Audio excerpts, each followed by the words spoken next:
بسم الله الرحمن الرحيم الحمد لله الذي هدانا لهذا وما كنا لنهتدي لولا أن هدانا الله لقد جاءت رسل ربنا بالحق والصلاة والسلام والتحية والإكرام على أشرف الأنبياء والمرسلين أبي القاسم محمد اللهم صل على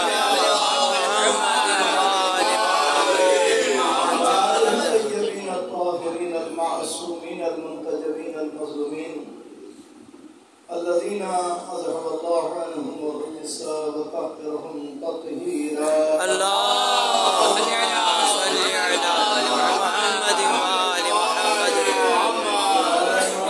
عليه السلام أنا حجة الله وأنا بقية الله دور اللهم صل على محمد وآل محمد.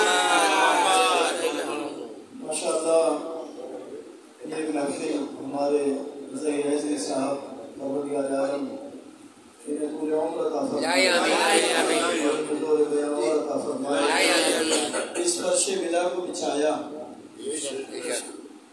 یہی فرش ودا اور فرش عزا ہماری حیات ہے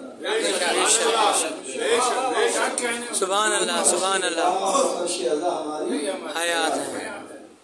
وہاں اگر فرش ودا اور فرش عزا سے ہٹ کر اس معاشرے کو دیکھیں تو کہیں پر زندگی نظر آتی ہے کیا بات ہے. یعنی جو مسائل کا ہم سب سامنا کرتے ہیں تو ہمارے لیے کتنی یہ عظیم نعمت ہے کہ جو پروردگار عالم نے ہمارے مقدر میں رکھی. کیا بات ہے. کہ اس گھر کی خوشی بھی ہم مناتے ہیں، اس گھر کا غم بھی ہم مناتے ہیں. صلوات پڑھے بابا.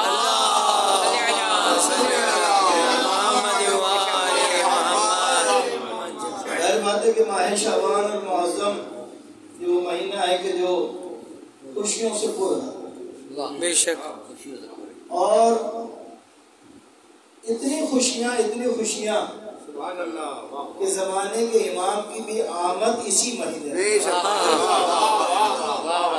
بہت توجہ رکھیے گا. اب ہم انتظار کرنے والوں میں ہیں اور دنیا کے مشکل کاموں میں سے ایک کام انتظار کرنا.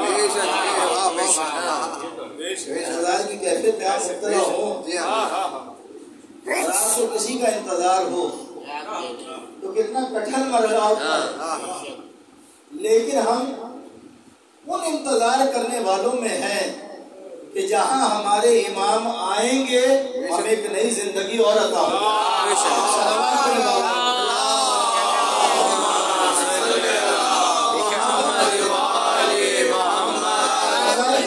جس ہستی کا انتظار ہے ہمارا عقیدہ یہ کہ وہ پردہ غیبت میں ہے اور دنیا والوں کا نظریہ یہ کہ جو آئے گا وہ ابھی پیدا ہوگا اور توجہ کر دے گا.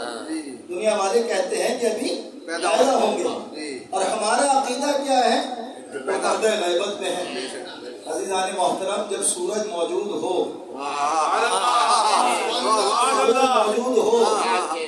اور ہمارے اور سورج کے درمیان اگر بادل حائل ہو جائے تو اس کا مطلب یہ نہیں ہے کہ سورج موجود نہیں ہے. بادل وقتی طور پر ہے، یہ پردہ غیبت وقتی طور پر ہے. جس کا بادل کے ہٹنے کے بعد سورج ظاہر ہو جاتا ہے اسی طرح دنیا سے تاریکی ختم ہوگی جب زمانے کے امام ظاہر ہوں.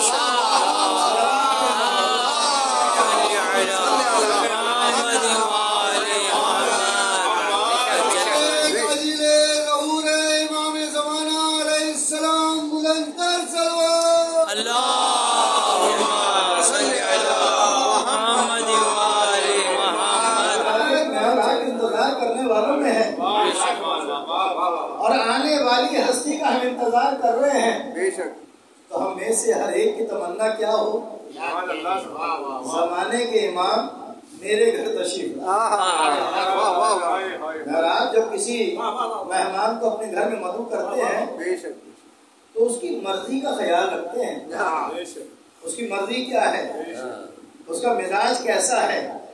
عزیزان محترم دنیا کے مہمان ایک جانب اور وہ ہستی ایک جانب جس کا ہم انتظار کر رہے ہیں. بے شک. دیکھیے انتظار کی راہیں کیسے آسان ہوں گی یا ہموار ہوں گی.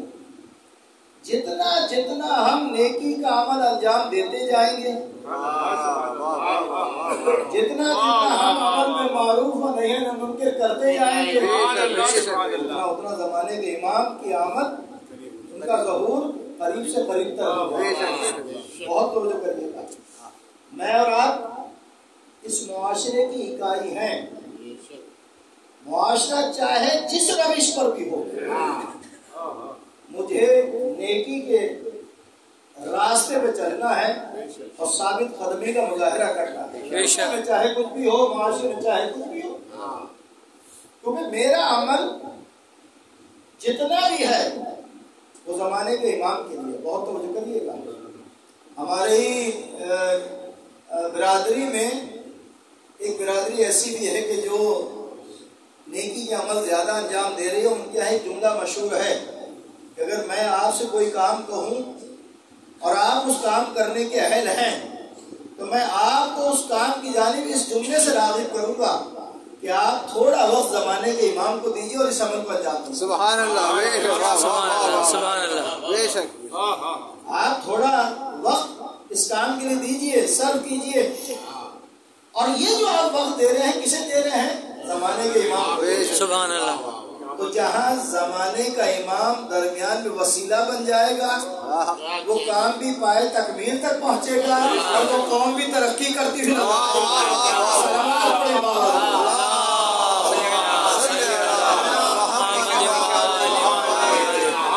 سبحان اللہ. سبحان اللہ.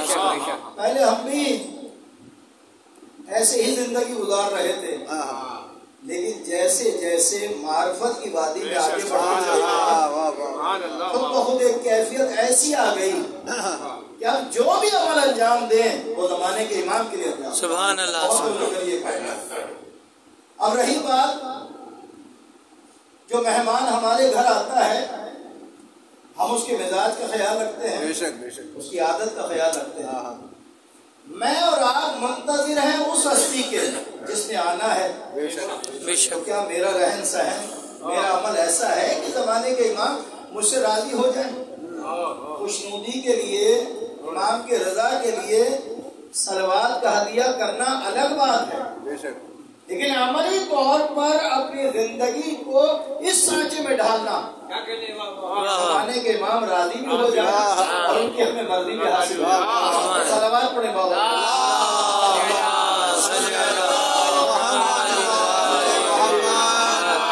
اس کے لیے بہترین عمل کیا ہے؟ میں اور آپ اپنے عمل میں اخلاص لے کر آئے اور صبح سب سے پہلے بیدار ہونے کے بعد اگر کسی عمل کو انجام دیں تو وہ زمانے کے امام کو ہم سلام عرض کریں اور اپنے گھر کے دروازے کو کھول کر امام کا استقبال کر اور امام کی بارگاہ میں سلام عرض کریں. بہت توجہ کریے گا. پھر آپ دیکھیں کیا برکات اور کیا فیوضات سے آپ مالا مال ہوں. بہت توجہ کریے گا. اب ظاہر بات ہے کہ امام یہ جو دور گزر رہا ہے یہ غیبت کبریٰ کا دور ہے اور اس سے پہلے غیبت صغریٰ. لیکن عزیزو، احمد بن اسحاق اور سعد الاشعری کہتے ہیں کہ ایک روز ہم اپنے 11ویں امام حضرت امام حسن احمد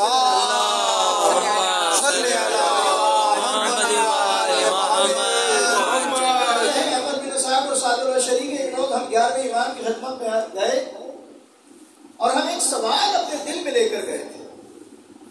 کیا آج امام سے پوچھیں گے فرزند رسول آپ کے بعد امام وقت کون ہوگا، حجت خدا کا؟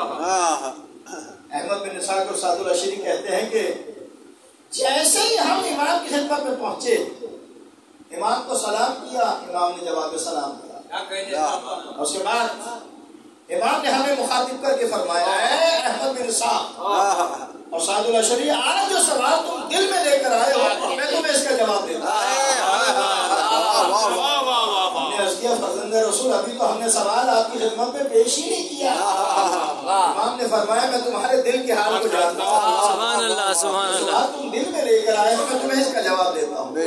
اور عزیزان محترم وہ امام ہی کیا کہ جو دل کے حال کو نہ جانتا، وہ امام ہی کیا کہ جو دل کے حال کو نہ جانتا۔ امام علیہ السلام تشریف لے گئے، کچھ لمحے گزرے، واپس تشریف لائے، اپنے فرزند کو یعنی 12ویں امام کو جن کی عمر مبارک 3 برس کی ہے اپنے کاندھے پر سوار کر کے لائے اور فرمایا اے مدرسہ، اب سعد الاشعری تمہارے سوال کا جواب یہ ہے، یہی میرے بعد حجت خدا ہوگا۔ ایک مرتبہ سعد الاشعری رحمت بن اسحاق نے عرض کیا فرزند رسول اس کی دلیل کیا ہے؟ 3 برس کی عمر میں 12ویں امام نے کیا بلاغت والا جملہ ارشاد فرمایا، انا حجت اللہ و انا بقیت اللہ، اللہ کی حجت ہوں اور حکم خدا سے باقی رہنے والا۔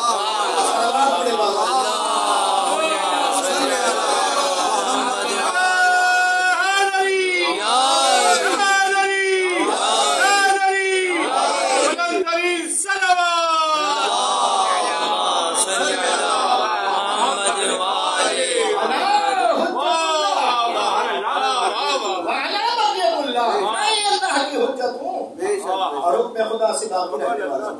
میں کہوں اب اگر اس دنیا کو بقا ہے تو کس ہستی کی وجہ سے؟ بے شک بے شک، کس ہستی کی وجہ سے؟ اس زمانے کے امام کی وجہ سے اس دنیا کو بقا۔ پیغمبر وجہ تخلیق کائنات اور زمانے کے امام وجہ بقائے کائنات۔ سبحان اللہ سبحان اللہ سبحان اللہ۔ پیغمبر وجہ تخلیق کائنات اور زمانے کے امام وجہ بقائے کائنات۔ اگر زمانے کا امام نہ ہو تو دنیا فنا ہو جائے۔ اس کا مطلب ہے کہ جب تک دنیا کو بقا ہے، اس کا مطلب ہے کہ زمانے کے امام کا وجود ہے۔ وجود ہے، بہت توجہ رکھیے گا۔ وجہ ہے تخلیق کائنات پیغمبر اور وجہ بقائے کائنات زمانے کے امام۔ پیغمبر نے کیا پروردگار عالم نے حدیث قدسی میں کیا فرمایا؟ اے محمد اگر تمہیں خلق نہ کرتا کو ختم نہ کرتا، جس کا مطلب ہے کہ یہ دنیا کس کی وجہ سے ختم ہوئی؟ پیغمبر کی وجہ سے ختم ہوئی۔ وجہ تخلیق کائنات اور زمانے کے امام وجہ بقائے کائنات۔ تو کیا مولانا علی حسن اختر امروہی نے کیا خوب کہا، 9 لاکھ سے گر مقصد تے صرف محمد، 9 لاکھ سے گر مقصد تے صرف محمد، جانے سے محمد کے دنیا بھی نہ رہ جاتی، جانے سے محمد کے دنیا بھی نہ رہ جاتی، رہ جانے سے دنیا کے معلوم و اختر ہے کوئی زمانے میں محمد۔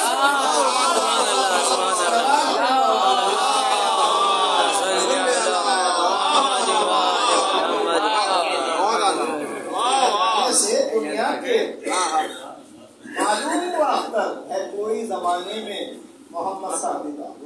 کیا بات ہے، ظاہر بات ہے کہ زمانے کے امام پردہ غیبت میں ہیں اور ہم ان کے فراق میں ہیں، ہم ان کی یاد میں ہیں۔ ہمارے پاس بہترین ذریعہ وہ دعائے نطفہ ہے۔ اور دعائے نطفہ کے جو جملے ہیں آپ وہ جملوں پر غور کریں۔ اور میں نے یہ معرفت کے لیے پہلے بھی جملہ کہا عرض کیا تھا آپ کی خدمت میں، کیا بہجت کیا کہتے ہیں، جہاں کہیں دعائے نطفہ کی تلاوت ہو یہ ناممکن ہے کہ زمانے کے امام تشریف نہ لائیں۔ یہ ناممکن ہے، کہتے ہیں اس یقین کے ساتھ عرفان کی منزل پر کیا فرماتے ہیں، یہ ناممکن ہے کہ جہاں دعائے نطفہ تلاوت کی جائے وہاں زمانے کے امام تشریف نہ لائیں۔ میں آپ ہم سب دعائے نطفہ میں اس نیت کے ساتھ شریک ہوں کہ ہم زمانے کے امام کے پہلو میں بیٹھے ہوں۔ سبحان اللہ سبحان اللہ۔ زمانے کے امام کے پہلو میں بیٹھے ہوں، بہت توجہ کریے گا۔ اور ظاہر بات ہے کہ ہم اس ہستی کا انتظار کر رہے ہیں کہ جو منجی منتقم کربلا ہے، جو منجی نجات ہے، جو منجی انسانیت ہے، ہم اس ہستی کے انتظار۔ اور یہ کون سا دور ہم گزار رہے ہیں؟ غیبت کبریٰ کا زمانہ ہم گزار رہے ہیں۔ ظاہر بات ہے کہ دنیا جب ظلم و جور سے بھر جائے گی اس وقت زمانے کے امام کا ظہور ہوگا۔ اب پردہ غیبت میں ہونے سے مراد یہ نہیں ہے کہ ہمارا رب امام سے تعلق قائم نہیں ہو سکتا، نہیں قائم ہو سکتا ہے، اس کے لیے ضرورت ہے اس بات کی کہ ہم تطہیر نفس کریں، اپنے نفس کو پاک کریں، سبحان اللہ، اپنے عمل کو پاک کریں، اپنے عمل میں اخلاص لے کر آئیں، اور جو بھی نیکی کا عمل انجام دیں اس نیت سے انجام دیں کہ زمانے کے امام کی خوشنودی کے لیے، ان کی رضا کے لیے میں اس عمل کو انجام دوں، تو زمانے کے امام کی مدد، ان کی نصرت، ان کی تائید ہمیں حاصل ہو جائے گی۔ تو غیبت کبریٰ کا زمانہ ہے۔ اب ایک روایت ہو سکتا ہے کہ آپ نے پڑھی بھی ہو، سنی بھی ہو، کہ بحرین میں جب حکومت تھی اور وہاں پر ایک وزیر جو انتہائی ناسبی تھا، انتہائی دشمن اہل بیت تھا، آل محمد کے چاہنے والوں کو پر ظلم کرتا تھا، اذیت پہنچاتا تھا، اس نے ایک عمل انجام دیا۔ ایک انار کا درخت یا انار کا پودا جس پر انار آ رہے تھے، اس نے قالب تیار کیا، 2 حصوں میں تھا، اور اس پر رسول کے چاہنے والوں کے نام نقش کر کے اس قالب کو اس انار پر چڑھا دیا۔ جیسے جیسے انار بڑھتا گیا ویسے ویسے وہ نام نقش ہوتے چلے گئے۔ آخر جب انار تیار ہو گیا، اسے قالب کو اتارا اور وہ انار لے کر آیا بادشاہ کے پاس اور کہا کہ دیکھو یہ ہیں حق والے لوگ کہ انار پر ان کے نام آ رہے ہیں۔ بادشاہ نے دیکھا، حیران رہ گیا، اور پھر اس ناصبی وزیر نے بادشاہ سے کہا اب ان شیعان علی کو بلاؤ اور دکھاؤ کہ اگر تم جن کے ماننے والے ہو، اگر وہ حق پر ہوتے تو ان کے نام بھی اسی طرح آتے۔ جو علی کے چاہنے والے جو محب تھے، مودت کرنے والے، جو انہوں نے انار کو دیکھا ذرا کچھ پریشان ہوئے، بادشاہ سے کہا کہ ہمیں 3 دن کی مہلت دو، ہمیں کچھ مہلت دے دو۔ لہٰذا بادشاہ نے مہلت دی۔ اب جو متقی اور پرہیزگار افراد تھے وہ صحرا میں گئے شب کی تاریکی میں، اور جانے کے بعد استغاثہ کر رہے ہیں امام کی بارگاہ میں، گر گڑا کر رو رہے ہیں امام کی بارگاہ میں کہ فرزند رسول اب ہماری مدد فرمائیں، آپ ہماری مشکل کو آسان کریں۔ ایک مرتبہ زمانے کے امام کی آواز آئی کہ ذرا سے انار پر جو نام آئے انہیں دیکھ کر تم پریشان ہو گئے، میں تمہاری مدد کرنے والا ہوں، میں تمہاری پریشانی دور کرنے والا ہوں، جاؤ بادشاہ سے کہو کہ وزیر نے اس عمل کو انجام دیا ہے، اور جو سانچہ جو قالب اس نے تیار کروایا تھا اپنے گھر میں فلاں مقام پر رکھا ہوا ہے۔ کیا بات ہے، اور پورا سبحان اللہ بیان کیا کہ جیسے انار آ رہے تھے وزیر نے اس خالق کو چڑھا دیا۔ اب جو چاہنے والے تھے، آل محمد کو مودت کرنے والے تھے، وہ بادشاہ کے دربار میں پہنچے اور کہا بادشاہ ہم تجھے اب جواب دیتے ہیں، جا اپنے قاصد کو، اپنے غلام کو وزیر کے گھر بھیج، اور فلاں تاج میں فلاں مقام پر وہ قالب رکھا ہوا ہے، اس قالب کو منگوا۔ کیا بات ہے، بادشاہ حیران رہ گیا، اپنے قاصد کو بھیجا، اپنے غلام کو بھیجا، فلاں تاج میں فلاں مقام پر وہ قالب رکھے ہوئے تھے، وہ لے کر آئے۔ ایک مرتبہ بادشاہ نے دیکھا اور وزیر کو ڈانٹ ڈپٹ کی، اور اس کے بعد مودت کرنے والوں نے بادشاہ سے کہا کہ ایک چھری منگوائی جائے، چھری منگوائی گئی، اور ایک مرتبہ بادشاہ سے کہا اب اس وزیر سے کہو کہ اس انار کو کاٹے۔ جیسے ہی بادشاہ نے سنا، وزیر کو قریب بلایا اور کہا کہ یہ چھری رکھی ہوئی ہے، اب تم اس انار کو کاٹو۔ جیسے ہی انار کو کاٹا گیا ویسے ہی انار سے ایک ایسا دھواں نکلا کہ وزیر کی اسی وقت موت واقع ہو گئی۔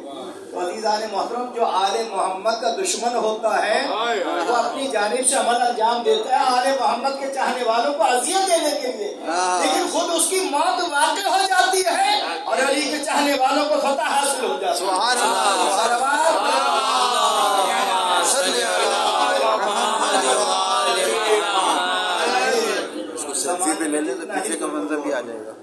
چاہے زمانے میں جتنا ہی ظلم و ستم ہو جائے، زمانے ہمیں چاہیے کہ ہم زمانے کے امام کی بارگاہ میں